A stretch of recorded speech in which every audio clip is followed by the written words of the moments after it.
Hello friends, today we are going to learn next paragraph of lesson The House Builder. Last period we have seen the third paragraph of this lesson and we understand about the mason. तर विद्यार्थी मित्रांनो, आपण काल शेवटच्या होत्या त्या गवंडीचं विषय आपण माहिती पाहिली की because of the zeal, diligence, loyalty and persistence that he displays in his work, the mason was in a great demand and faced a good business to his contractor. Subsequently, the contractor recommenced the mason handsomely with a very good salary. He could meet the needs of his family sufficiently without any scarcity. तर अतिशय तो त्या ठिकाणी उत्साहाने, उमेदीने, चिकाटीने त्या ठिकाणी त्याचं तो काम करत होता आणि साहजिक त्या ठिकाणी तो काम अतिशय चांगल्या दर्जाचं असल्यामुळं त्या कॉन्ट्रॅक्टरला देखील बरेचसे बांधकामाचे जे मालक त्या ठिकाणी त्यांना काम घेण्याचा प्रयत्न करत असत. आणि त्यानंतर कॉन्ट्रॅक्टर जे आहे, कॉन्ट्रॅक्टर रिकमेंड्ड द मेसन, म्हणजे साहजिकच त्या कामाचा मोबदला पगाराच्या म्हणजे पगाराच्या माध्यमातून ठिकाणी हा ठेकेदार देत असत आणि साहजिकच तो मिळालेला मोबदला आहे त्याचा उपयोग आपल्या घरातील कामासाठी हा मेसन वापरत असत. Now look at next paragraph of page number 31. That means 1, 2, 3, 4 paragraph. The mason thus continued working with a great devotion for many years till he became a grandfather. Then he decided that it was time to retire and spend time playing with his grandchildren. Being a fair-minded person, he informed his contractor of his decision to retire from house building. The contractor was very disheartened to lose such an excellent workman and urged the mason to continue his job. But to no avail. The mason had made up his mind and refused to carry on. The mason thus continued working with a great devotion of many years. Mason continued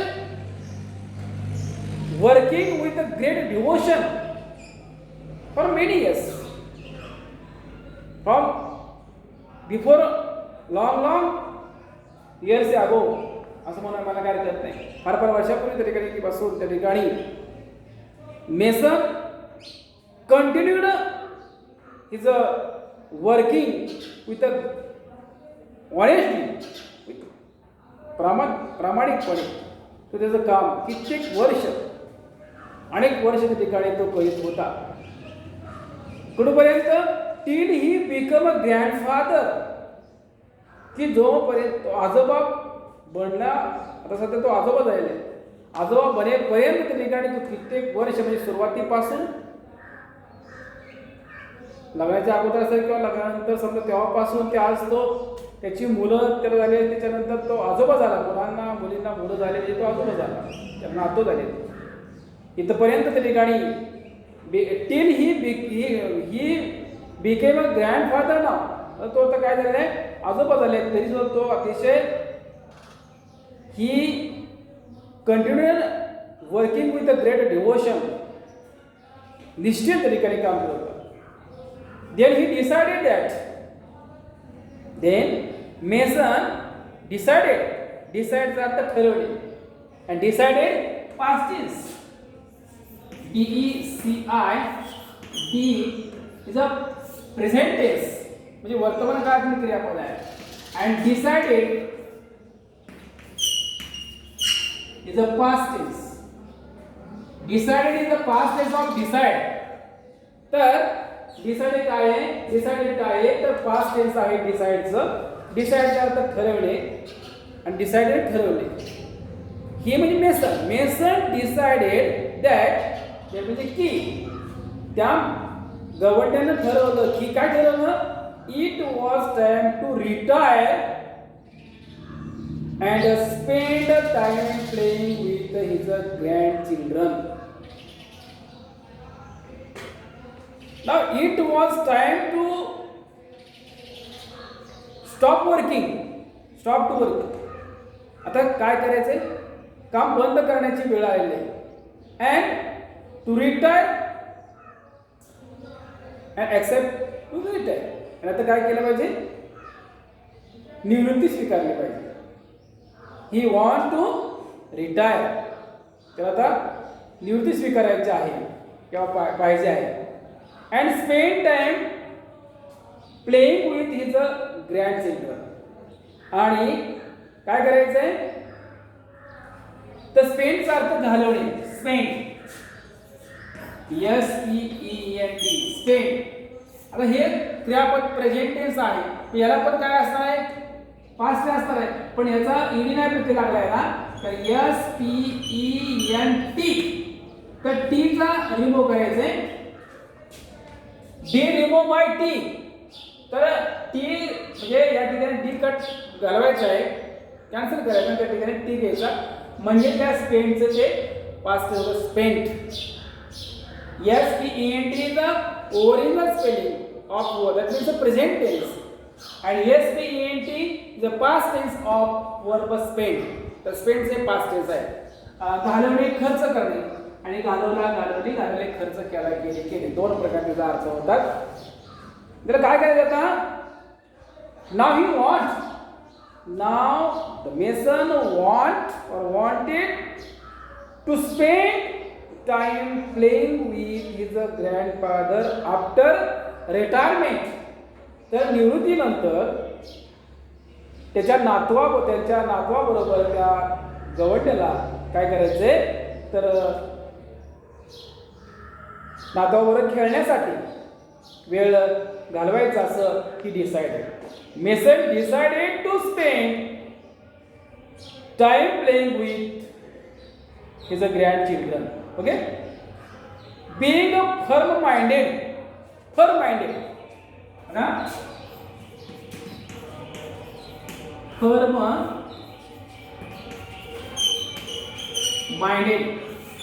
minded म्हणजेच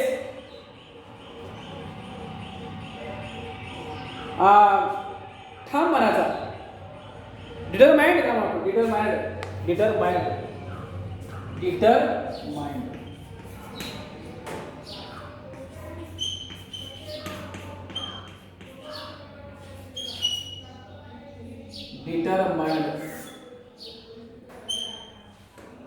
थोडक्यात ठरवलं. तो ठाम मनाचा तिकडे ठरवलं काय? Being a firm minded person किंवा त्या ठिकाणी तो एक ठाम मनाचा किंवा ते निर्धार केला काय? He informed his a contractor of his decision for to retire from his house building. He informed. म्हणजे कळवणे. इन्फॉर्मचा अर्थ कळवणे. Inform.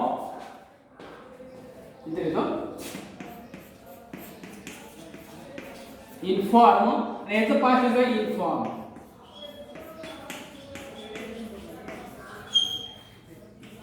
Inform is the past tense of verb inform.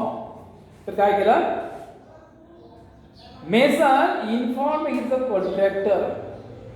त्या गव्हर्नरने त्याच्या ठेकेदाराला कळवलं. काय कळवलं? Of his decision. त्याचा निर्णय. What is the decision of mason? The decision of Mason is retire from house building. तर त्याचा डिसिजन निर्णय काय होता तर to retire from house building. तर घर बांधकामाचं काम करण्यापासून निवृत्ती स्वीकारायची किंवा निवृत्ती घेणे हे त्याचं काय होतं निर्णय होता. The contractor was very disheartened to lose such an excellent workman and urged the mason to continue his job, but to no avail. बघा, the contractor was very disheartened. When contractor was very disheartened, when he heard the message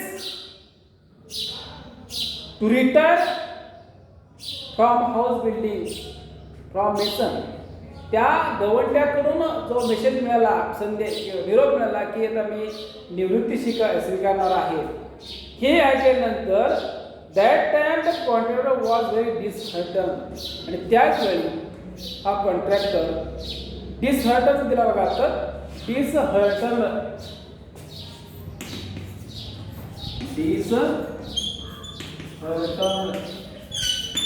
दिला उजव्या साईडला बघा. Felt disappointed,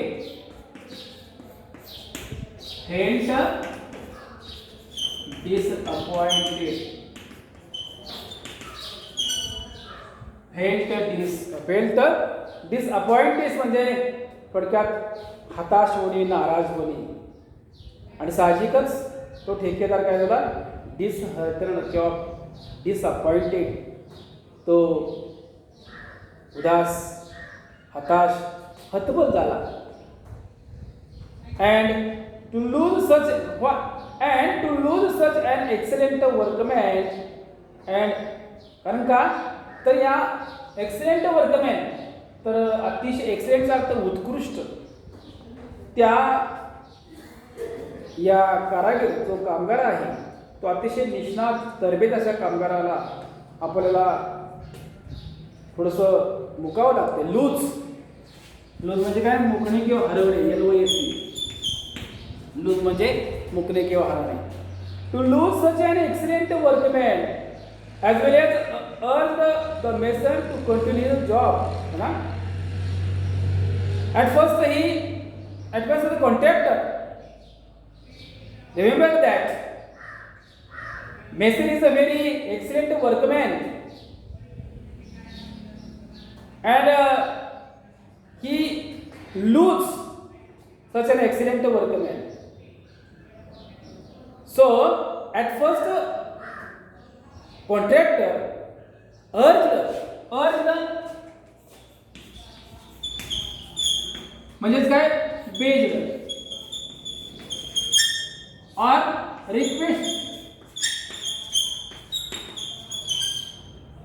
requested. मग त्यांनी काय केलं थोडीशी विनवणी केली. अर्ज म्हणजेच बेज्ड और रिक्वेस्टेड. त्याने त्या ठेकेदाराने थोडी सुरुवातीला विनवणी केली काय the mason to continue his job, continue पुढे चालत ठेवणे की तो तुझं काम पुढे तसंच खरं चालत ठेव, निवृत्ती लगेच स्वीकारू नको किंवा घेऊ नको याबद्दल सांगितलं असतं. बट टू नो अवेल दिलं आता बघा. टू नो अवेल म्हणजे ऑफ नो यूज, त्याचा काही उपयोग झाला नाही. परंतु त्याच्या त्या अर्जचा जो ठेकेदाराने केला त्याचा काही उपयोग झाला नाही, व्यर्थ झाला. व्यर्थ. The mason had made up his mind. मनाचा पूर्ण निर्धार करणे, ठाम निश्चय घेणे. Made up his mind. The mason had made up his mind and refuse to carry on. आणि की ज्याने मनात निर्णय केला की काम पुढे ठेवण्याचा थोडक्यात त्यांनी काय केला नकार केला. Next paragraph. Finally the contractor convinced the mason to build one last house on a beautiful and convenient site as a special favour The mason agreed to do so with a great reluctance, not too happily either.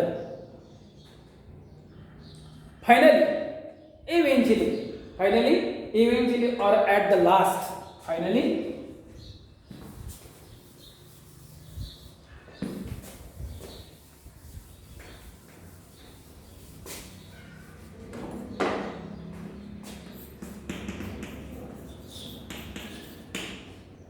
at the last,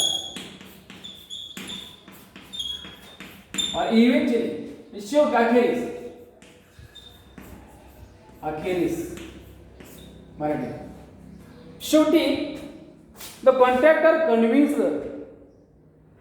the mason, शेवटी त्या ठेकेदाराने त्याला convince केलं, एक खात्रीपूर्वक पटवून दिलं, सांगितलं काय, to build one last house on a beautiful and convenient site.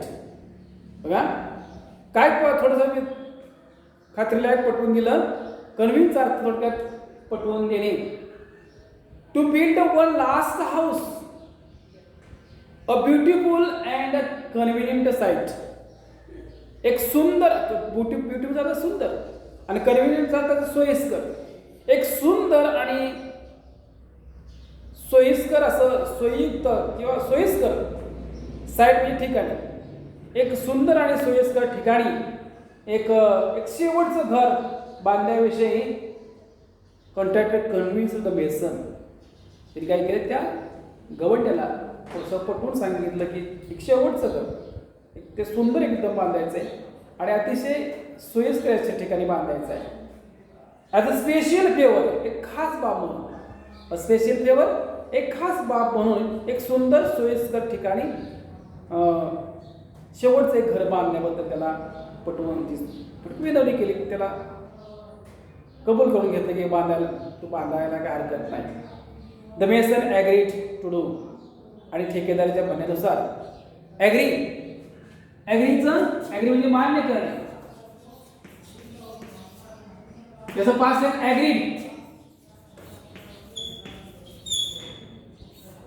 Past tense फक्त डी लावायचा.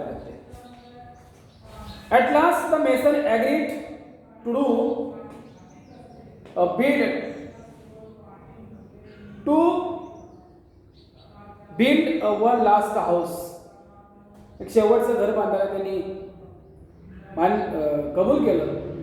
विथ अ ग्रेट, पण कसं, with a great reluctance. Reluctance अर्थ दिला खाली उजव्या साईडला लाल पट्टी, शेवटचा अर्थ आहे. रिलक्टन्स, अनविलिंगनेस म्हणजे नाखुशीनं, शेवटी नाखुशीनं त्यांनी ते घर बांधण्यासाठी कबूल केलं. नॉट टू हॅपीली आहे, परंतु त्याला त्यावेळेस नाखुशीनं, एक नाराज उदास होऊन त्या ठिकाणी, शेवटी इच्छा नसताना करायला भाग पडतं, ते म्हणजे त्यातला आकर्षण राहत नाही. तर शेवटी नॉट हॅपीली म्हणजे थोडक्यात दुःखी मुद्रेनं किंवा अवस्था, त्याने दुःखाने डोक्यात ते घर बांधायला किंवा नाराजीने उदासीने ठिकाणी घर बांधायला त्यांनी मान्य केलं. Last paragraph. The construction started. It was a most beautiful designed house to be built at a sought after location.